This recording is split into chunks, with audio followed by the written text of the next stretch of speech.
यात्रा। तमसा नदी को पार करने के पश्चात रथ तीव्र गति से बढ़ने लगा।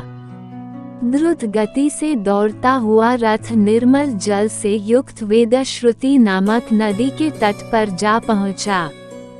वेदश्रुति नदी को पार कर रथ दक्षिण दिशा की ओर बढ़ता गया। वे उस स्थान में पहुंच गए जहां समुद्रगामिनी गोमती नदी प्रवाहित हो रही थी। सरिता के दोनों तटों पर सहस्त्रों गौओं के झुंड हरी हरी घास चर रही थी।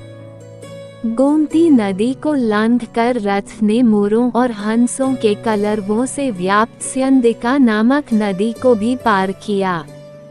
यह क्षेत्र धन धान्य से संपन्न और अनेक जनपदों से घिरा हुआ था।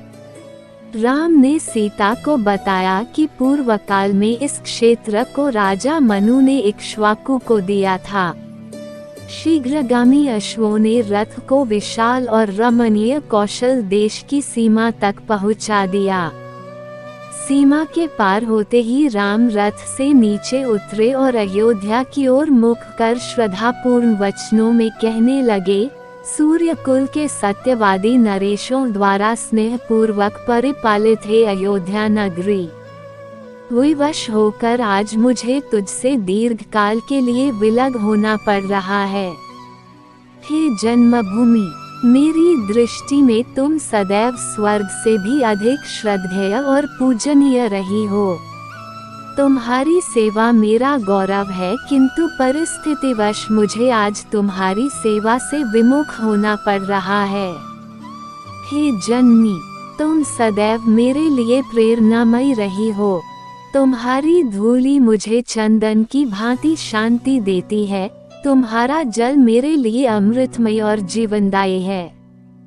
तुमसे विदा लेते हुए मेरा हृदय विदीर्ण हुआ जा रहा है। पिताजी की आज्ञा का पालन करके 14 वर्ष पश्चात मैं पुनः तुम्हारा दर्शन तथा तुम्हारी सेवा का सौभाग्य प्राप्त करूंगा। तब तक के लिए हे माता, मुझे विदा दो। हे माता, तुम्हें शत शत प्रणाम, कोटि कोटि प्रणाम। इतना कहकर राम ने अयोध्या प्रदेश की धूलि को मस्तक से लगा लिया। उनके नेत्र अश्रुपूरित हो गए, किंतु प्रयास करके उन्होंने अपनी भावनाओं को नियंत्रित किया और पुनः रथ पर बैठ गए। रथासीन हो जाने के पश्चात वे लक्ष्मण एवं सीता को मातृभूमि की गरिमा एवं महत्व के विषय में बताने लगे। वे कलुषनाशिनी परम पावन भागीरथी गंगा के तट पर पहुंच गए।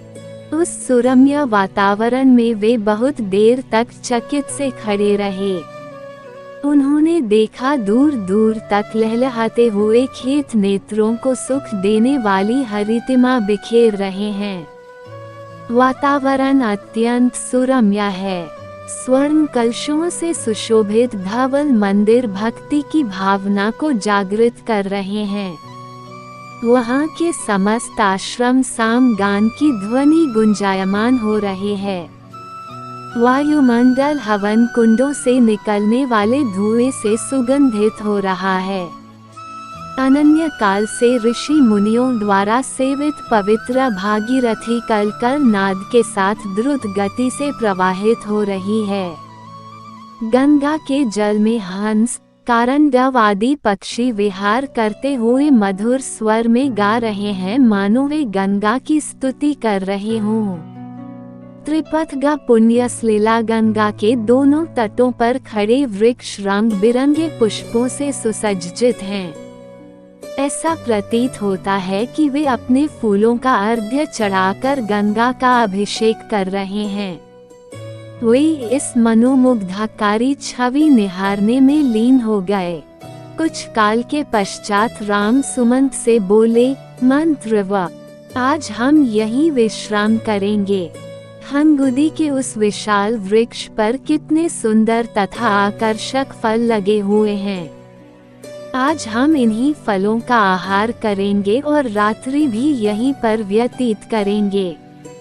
रामचंद्र का आदेश पाते ही सुमंत ने रथ को हंगुदी के वृक्ष के नीचे खड़ा कर दिया और अश्वों को निकट ही हरी हरी घास चरने के लिए छोड़ दिया।